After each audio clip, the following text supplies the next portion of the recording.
I'm David Lombardo, and you're listening to WCNY's The Capitol Press Room.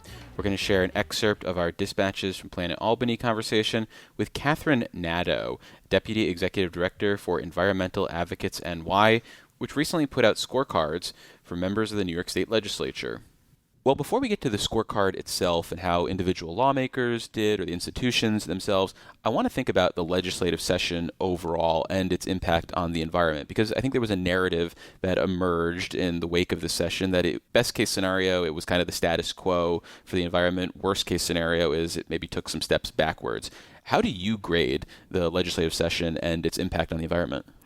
Well, when we stepped back and looked at what happened in 2026, we saw it really as a one step forward, two steps back kind of session. We had some really big hits on the climate law, right? That was a big step back.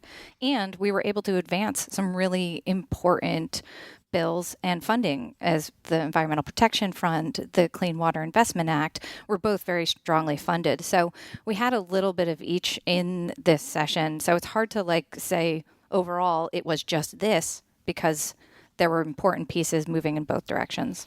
Anything shiny and new? Because as reporters, we typically gravitate towards that stuff. And even environmentalists are always like, well, that's great that you did for me yesterday, but what are you doing for me now? I mean, does anything new stand out to you? Yeah, we had the Food Date Labeling Act pass, right? And that's one of these pieces that's going to make a big difference in people's actual lives. One of the things that happens, this happens all the time in my house. I don't know if it happens in yours, but where you have something in the fridge, it's got a date on it, and you're trying to figure out, is this still good? Should my family still eat this? And then you get one partner who says, it's fine, we eat it anyway. And you get one who wants to stick right by the date. And a lot of that confusion comes in because the labels on these are all over the place. They're not regulated at all. That leads to food waste, which leads to more in our landfills, which leads to more methane pollution, which is a greenhouse gas pollutant. So it has these knock-on effects. So now that this law is passed, it's going to standardize the way that companies can put those food dates on. So we're going to get rid of confusion. We're going to get rid of the amount of trash created and hopefully solve some of those domestic disputes as well. Well, do you resolve the status quo by simply having your kids try the food? That is often a good way forward, and they're adventurous, right? So we can trust them to give it a try and to give honest feedback. Well, since you brought up the Food Date Labeling Act, it brings up something that I was curious about, which was how you judged the significance or weight of some of these bills. And that one had 3 trees, I believe, major benefit. Why was that a bigger deal than, say, the substantial benefit of the data center moratorium, which has been getting a lot more attention and a lot more focus from lawmakers than this Food Date Labeling Act? Yeah, when we looked at the Food Date Labeling Act, we were looking at what is this going to do for everyday New Yorkers? Okay. And again, those knock-on effects, right? There's the affordability piece. There's also the pieces around greenhouse gas emissions, around waste, and around behavior change too, right? Once we start thinking about things a little bit differently when it comes to things like food waste, we can see really good habits is not quite the word I'm looking for, but you can see really good patterns start to emerge from consumer behavior, and that has a big impact. The data centers, also a huge impact. That's a 1-year moratorium, so it gives us a pause, and that's incredibly important. However, it's not quite as impactful as what some other proposals before the legislature would have done on data centers, requiring more thorough evaluations and more stringent guidelines under which those data centers could have operated. So we support both of those bills. We indicate that to the legislature through our trees and smokestack systems, right? Yes. And this is a system that's been around forever. Far predates me. Sure, I think some Montessori schools use this evaluation system as well. Right. They also involve rainbows, I believe. Mm-hmm. But for us, it's just the more trees, the more beneficial, the more smokestacks, the more harmful. So it sends a real clear message.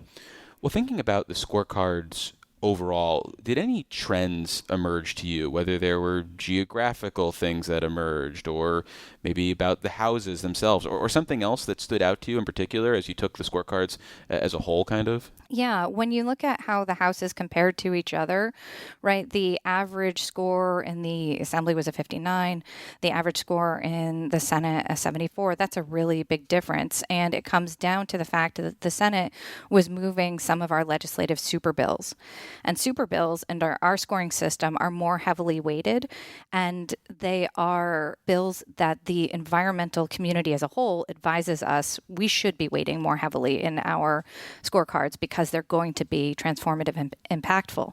So over in the Senate, where they voted on 3 of the super bills when you include the budget bill, they scored much higher. In the Assembly, they only moved the budget super bill and did not move the others. So scored much lower. And so it's simply just an opportunity to score higher in the Senate? Sorry, restate your question. Well, it seems like you're holding Assembly members accountable for bills that they never even got a chance to vote on. Oh, I see what you're saying. So in both houses, you can earn points on super bills. You earn 1 point for co-sponsoring a super bill and then 2 points for a yes vote when it comes to the floor. And then everybody who votes yes gets 2 bonus points if the governor signs the bill into law. So the idea is to provide incentives for continued advocacy, because one of the things that you've seen throughout your years here in the Capitol is that legislators are faced with competing priorities at all times. And if anything is going to get from the mass of thousands of bills that are introduced each year to actually getting the time for a floor vote, we need the legislators themselves pushing for this. So I think what these scores and what these averages show is that the Senate has legislators and leadership that is willing to bring these bills to the floor, whereas in the Assembly, they've got more work to do to make sure that that House is really prioritizing clean air, clean water, healthy communities. So I want to come back to something you mentioned about points for sponsorship. And as you pointed out, I've been around a while, you've been around a while, and we both know that sponsoring bills is sometimes as easy as breathing air. So why give points for sponsorship, since there's no limit to how many bills you can sponsor, and it doesn't necessarily signal that you're going to even vote for that bill when it comes to the floor, that you might actually be working behind the scenes to kill the bill, in fact, actually? That's one of the harder things when it comes down to doing a scorecard like this, is that we're working with public information, right? We're working with what are legislators doing out loud in the public to support these bills. So we know that the inverse is that if a bill doesn't have co-sponsors, if it doesn't have that momentum, it is not going to come to the floor. So as we're looking at what needs to happen, we need to be able to demonstrate to leadership that we've got the majority of the votes. We need to demonstrate to leadership that there is strong support for these bills. And one of the best ways to do that, although imperfect, is the co-sponsorship.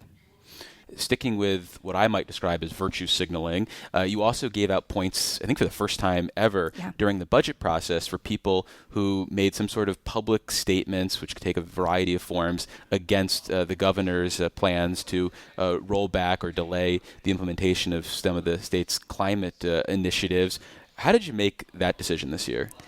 That was one where we were looking at what was happening around the climate law, right? We knew that the governor was making proposals. We knew that there was language out there being floated and proposed. We knew that it was likely going to be really harmful to the climate law.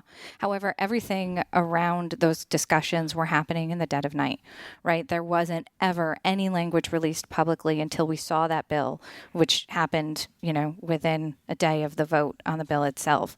And so one of our goals with this was to bring more of that conversation into the daylight and to make sure that lawmakers were out there using their platform to really elevate what was happening on the climate law, the stakes, and then also how important it was to defend the law itself. And so we awarded points to lawmakers who, as you said, whether they put out a press statement, participated in a press conference, actions on their social media, using their platform and their voice to advocate for a strong law. We had 37 lawmakers in both houses who at least 3 times during the course of that conversation stand up and speak out publicly, many of them, many more than that, and really demonstrating how to use the forum that they have to try to fight for good good, strong climate policies. So we were very grateful to those legislators. And then beyond that, there was a whole host of legislators who spoke out at least once. There were 73. So, we saw lawmakers standing up for this. At the end of the day, the climate rollback was stuffed into the budget bills. And we saw those rollbacks happen. However, we're really grateful for those lawmakers who tried to use their voice to stop it. But as your organization's executive director has pointed out, lawmakers have a special power that the rest of us don't have. Yeah. They can vote.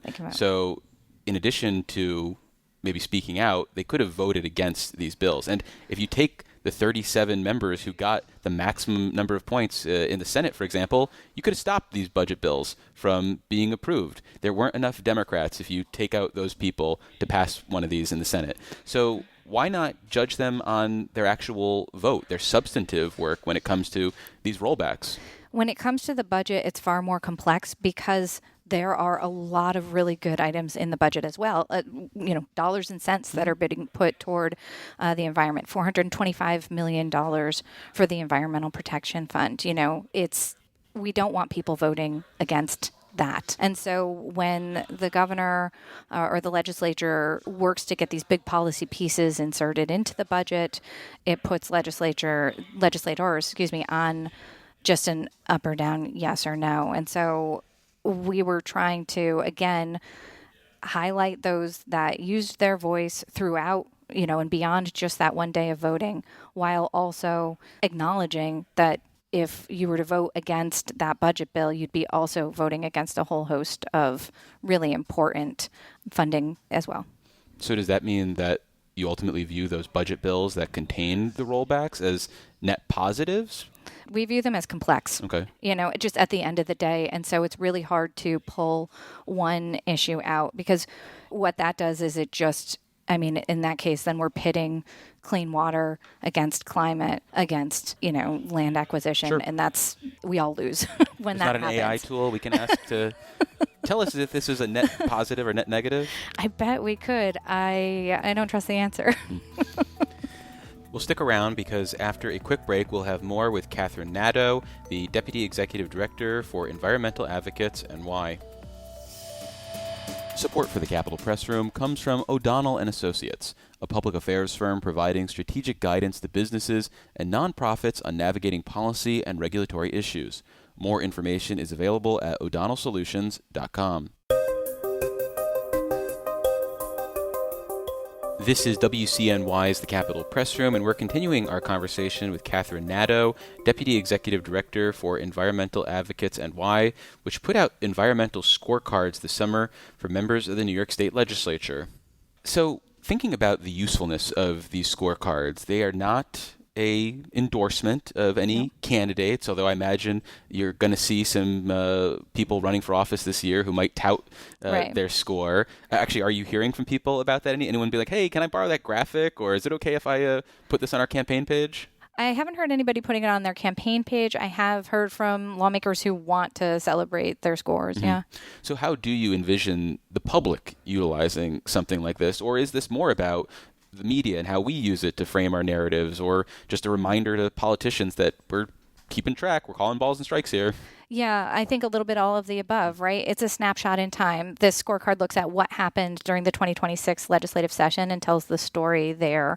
It tells the story both literally, we've got some narrative in there, and then also the public, lawmakers, the media can look up how did an individual lawmaker actually vote on the bills that we're weighing in on. And so it's kind of a service there. It's a snapshot of what happened. It's also a roadmap for the session ahead, right? Because a lot of these bills that didn't get done this year, that weren't passed by both houses, they're really good bills that we want to see as laws. And so we're going to be working with legislators, and legislators will be out in front leading to make sure these bills are introduced again in the coming legislative session. So it's both a look back and a roadmap for the session ahead. Well, thinking about then the 2027 session, have you thought about what you're going to prioritize? Obviously, you'd probably love to see every single bill that didn't make it across finally find new life in 2027. But are there any priorities or first among equals for 2027?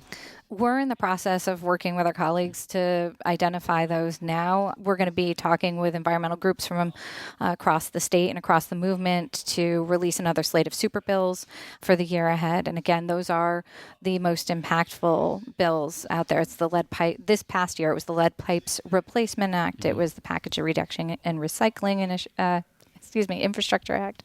I just call it single-use plastic reduction. It was PREA. It was also the Removing PFAS from Consumer Products, Sustainable Future Fund. And the Beauty Justice Act. So those were some of our biggest priorities. They all remain, for priorities for the year ahead. So we'll be continuing to work on those. Will you be changing your lobbying approach in 2027 on these bills? Because it's going to be the same faces for the most part that you're going to be talking to. And it's also, one of the things that I've seen over my time in Albany is that it's always David and Goliath's story on these initiatives, on these issues, right? When you're speaking up for clean water.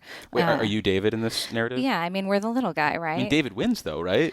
Well, it's a heck of a fight. So the problem is, and where I was going with this, is that now Goliath is, it's 2026. He's on peptides and testosterone. And, the lobbying on the other side of this just gets bigger and bigger. We've got some of the biggest corporations in the country, the trade associations, who are throwing millions and millions of dollars at trying to keep these bills from seeing the light of day.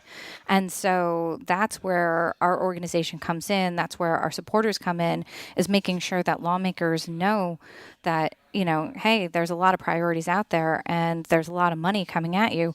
But at the end of the day, if we don't have clean drinking water, if we're not protecting our kids from lead poisoning, if we are not working to reduce our climate pollution and our air pollution, then what's it all worth? So we'll be continuing to work with lawmakers to move these bills forward. But is it the same strategy of picking up rocks off the ground and using a slingshot and throwing them at people, or does the effort look different in 2027? Do you have to approach this differently? Because I think there's some sort of saying about the definition of an insanity that might apply here. Absolutely. One of the things that we're constantly doing is looking for engaging with other partners, right? Where do we have overlapping priorities with some of the unions? Where do we have overlapping priorities with consumer organizations? Because there are a lot of those, especially as we're looking at energy and climate issues that are pocketbook issues, when we're looking at food waste, which is a pocketbook issue, and climate as well, right? So looking at where are these kind of partnerships that we can forge and deepen to share these priorities and move them forward? Ideally, lawmakers are responsive to their voters. So it seems like one way to get at this is to get voters to care more about these environmental issues. And for a snapshot of where your battle looks like there's a Siena poll that came out in the summer which asked about the most important and second most important issues to voters, and only 13% of New York voters identified the environment as either first or second. How do you get that number up? What sort of outreach campaign needs to happen, or is it about more of that pocketbook framing that you just talked about? I think it's both. And I think it's also a reflection of the fact that we're living in the multi-crisis, right? Like, we're living in a moment where costs of everything are skyrocketing, where people are facing extreme heat, wildfire smoke. We've got all of these different issues coming at us. And I think it can be hard for your average New Yorker who is just trying to get through the day, make sure there's dinner on the table, make sure the kids have good activities, that kind of thing, to have the extra energy to invest in also kind of getting into some of these issues that once they hit the state capitol can get really in the weeds, and where, again, we are completely, I hate this phrase, but we're completely outgunned. So it is a hard and uphill battle, and it's one that we've got to keep fighting, and we need to be making those connections about how, when going back to the Lead Pipe Replacement Act, for example, right? If we are not investing, if the state is not looking forward to investing in removing lead pipes from homes, then we're dealing with children with lead poisoning who don't deserve that. I was at a press conference with a mother who described all that it took to just help her son get through the day and get through school as a result of the lead poisoning, as a result of the pipes coming into her home. She didn't put those there. That's something the state can be doing and needs to be doing, is getting out there and investing in removing those lead pipes. And so when we look at the long-term consequences, these are incredibly impactful bills that have to keep moving this year. Lastly, how concerned are you if we are facing a tough fiscal situation next year that we end up trying to balance the budget on the back of the environment with potential cuts or no increases in environmental funding? I think one of the things that we need to do is make sure people understand the connection between investing in our environment and investing in New Yorkers, right? And in saving people money. Penny wise, pound foolish conversations? Some of those, but then also just there are places where, when government is doing its job really well, we're getting out in front of problems. We're seeing the problems that are coming at us and working to line up the solutions in advance. And some of the funding things, Clean Water Investment Act is a really good example of this. We have some of the oldest infrastructure for water in New York State, anywhere in the country. That makes it more polluting, but that also makes it much more prone to breaking. Sure. And that costs businesses and New Yorkers money, right? So when we invest in the Clean Water Infrastructure Act, we are investing in a program that is saving people money and protecting us at the same time. Same thing with the Environmental Protection Fund, same thing with the Sustainable Future Fund. These are places where we need continued investment, and we need the state to have that longer vision. We've got to tackle the problems that are right in front of us, and right now, life is hard for a lot of New Yorkers. So we've got to keep our eye on that, and we cannot lose sight of what's coming down the road if we don't handle environmental problems. They get more expensive and harder to fix every day time goes by. Well, we've been speaking with Katherine Nadeau. She is the Deputy Executive Director for Environmental Advocates NY. Katherine, thanks for visiting us in studio. Yeah, thank you. And to hear the rest of our conversation, check out Dispatches from Planet Albany, wherever you download podcasts, or at capitolpressroom.org.